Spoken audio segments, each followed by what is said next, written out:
Even though I planned for it, I still missed my friend's wedding reception.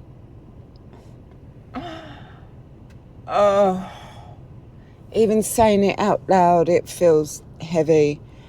I was making my moringa tea, and the thoughts in my head are just constant.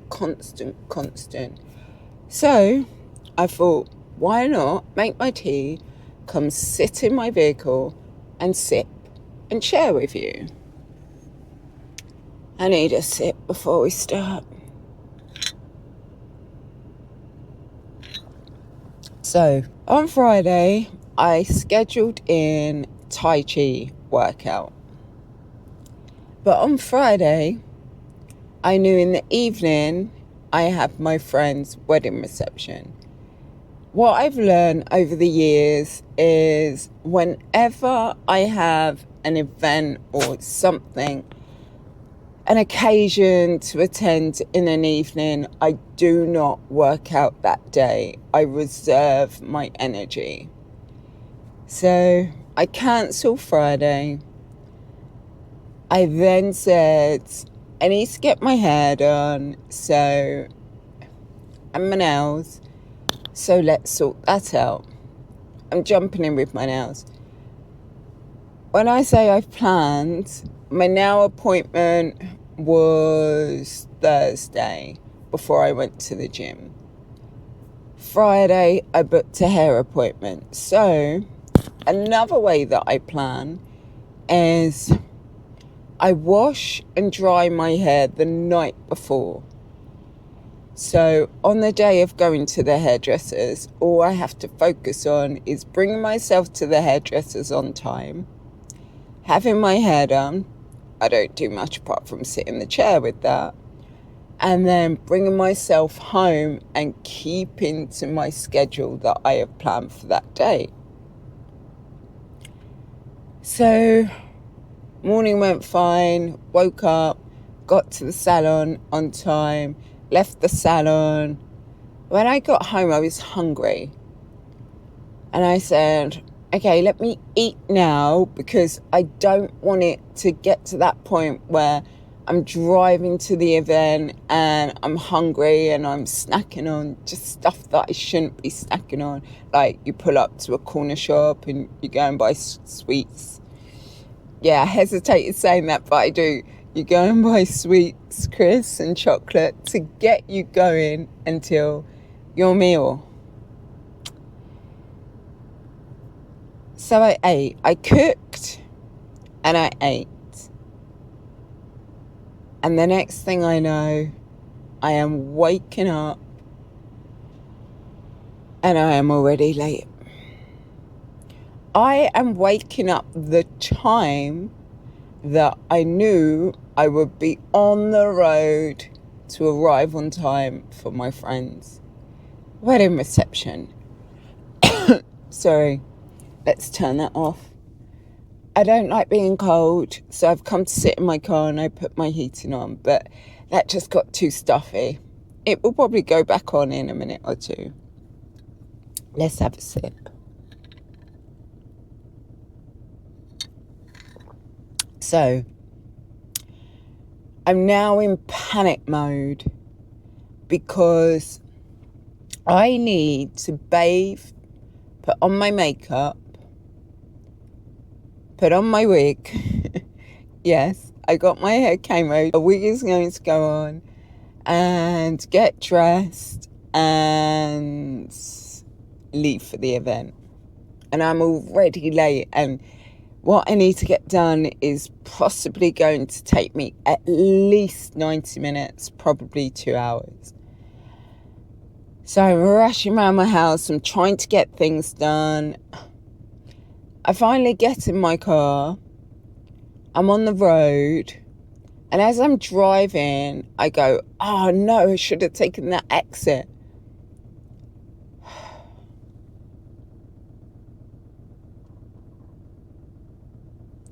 Even longer delay.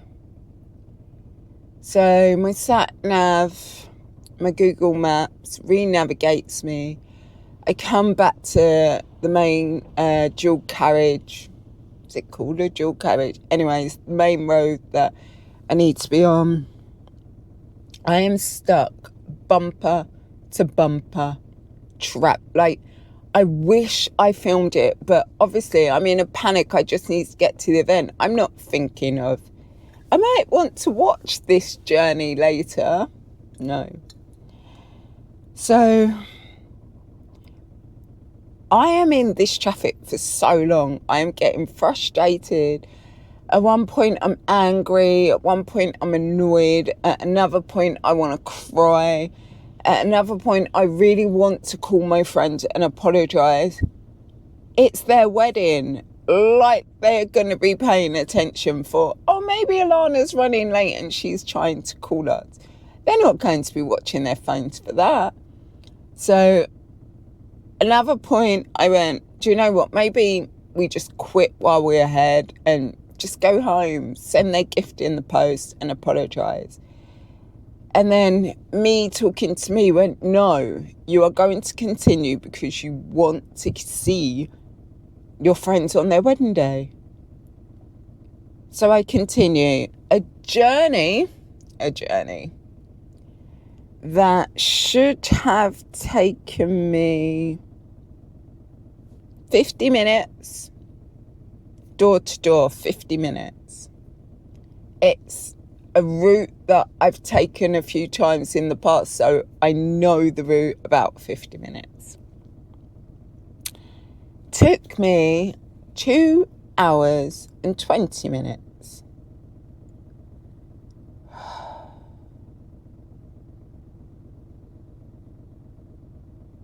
I wasn't happy. I really wasn't happy. I turn up to the wedding. I see some people getting in cars. Wedding reception. I turn up at the venue. I see people outside getting in their cars, and I'm like, oh my goodness, you've missed the whole thing. So I sat in my car and I was just watching. I didn't want to get out because I just thought, how embarrassing. You're invited to watch two lovely, gorgeous friends of mine get married, enjoy their evening, celebrate what they've just done, the choice they've just made, probably one of the most biggest events, and I turn up late. I turn up while people are leaving. So I sat there for a moment, and then I saw some people going back in, and I saw some people just standing outside, and I thought, okay, do you know what, just go. So I turn up, and lucky enough, one of my friends was outside with a group of people, and I just walked up and stood there, and then he spotted me, and he was just so happy to see me, and I'm smiling because he had had a few drinks in him. So his energy was high, which I just love, because he's quite a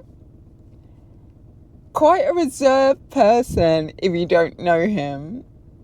Very much an introvert if you don't know him, but as you know him, he's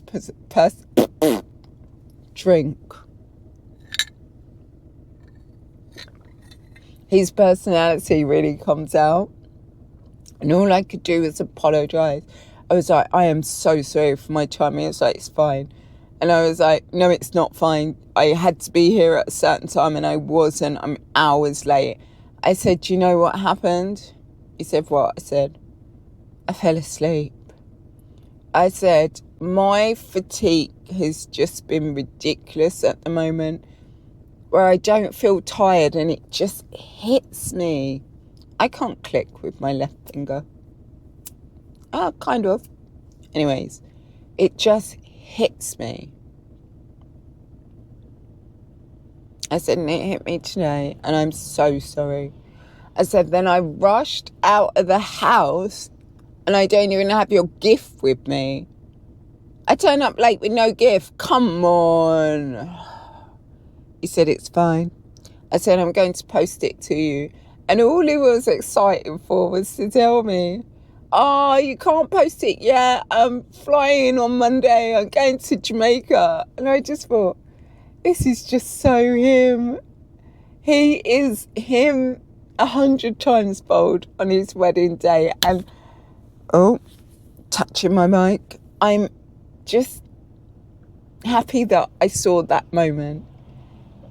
And I was like, where is your wife? And he said, in there. So I went and I apologised. And she was like, what time do you call this? So sorry. So sorry. No amount of words that I could have shared would have, I don't know, made me feel better for missing that. I don't know. But it's still going over and over. And I got introduced to other family members I haven't met before. And I got told, eat, get some food, please, have a drink, enjoy yourself. And I just thought, wow, these people have just accepted my apology like that because they're just in a bubble, maybe. I don't know. I always feel that there has to be a reason when someone accepts something. And as I'm talking now, as I'm sharing this, there doesn't have to be a reason. People just accept. Some people don't, and that's more on them and their journey, but people just accept. And I wasn't a high priority of not making it on time. They've had an amazing day. I remember while I was standing there getting some food, this lady looked at me and she went, I haven't seen you today. Who are you? And I was like, sorry. And I explained the story and she was like, you're here now? It's fine. Let's eat, let's drink, let's enjoy. And I just thought, what generally nice people are these that they're not giving me a hard time. Another relative came over and I got introduced to her and I said, I can't remember how it initiated, but I got introduced to her and she said to me, are these yours by any chance? And I went, oh, how embarrassing. I dropped my keys and didn't even notice. This is in all the chaos. And she went, yes, I don't know how you're getting home without them. And I was like, goodness, sorry, I turned up late. I was in a kerfuffle, but thank you so much. And she went, yeah, I didn't think I saw you. And I explained. And she went, you're here now. And I just thought, no one's bothered that you're late, so stop stressing. But it's still going around and around in my head. I received a message from my friend saying, thank you for coming. I'm so appreciative. And I'm just like, again, apologising. I overthink, I overstress, and I know I do. In life, I always have done. But do you know why I feel so guilty? Not so much embarrassment. I've had a couple of embarrassing moments. Didn't want to get out of the car, dropping my keys, not noticing. But guilt, pure guilt, because two lovely people invited me to celebrate one of their most special days of their life, and I couldn't even make it on time. But this is a part of multiple sclerosis. Fatigue just hit, symptoms just hit. And I guess I need to just accept that, make my apologies and just accept it. Because no matter how much I planned, and when I tell you I planned with a fine tooth comb, apart from eating when I got back from the hairdressers, I didn't plan that part. I actually planned to eat before I went to the salon, but I wasn't hungry, so I didn't. And I think just that little adjustment made a change to my whole day. And this happens with multiple sclerosis. And now I'm sitting here so glad that I decided to sit and do this sip and share, because voicing my opinions that I keep having over and over my head since last night is now bringing reality to my situation. This is what I have to deal with. Just deal with it and keep it moving. I was invited. I didn't make it on time, but I still made it. And when they get back from their honeymoon, I am going to take them both out for drinks or for food, whatever their choice. And I want to hear all about their wedding and all about their honeymoon. And I want to see all the photos. So thank you for listening. It's really nice when you can express your thoughts in your head with a friend. And because I didn't have that in physical person, I thought I would make it virtual. So it's been lovely sitting here talking to you and sharing my humps in the road the last 24, 36 hours. Saturday is today, and I should have gone to Pilates. Didn't make it. I just wasn't in the mood after yesterday, so this morning I woke in time, but I just said, I'm not going to this class. They're not seeing me. I'm not containing that spirit, that energy to go and do the class. So I didn't. So I am just going to, I don't know what I'm going to do today. Have just one of those days. I've got housework to do. Let's see if that gets done, or I just look at it and say, another time. But cheers. Thank you for sitting with me with today's sip and share. It helped. It truly did. I think this is going to be my therapy in the future. It's like when you need to talk and you call a friend. You are the friend with the listening ears today. So thank you. Cheers.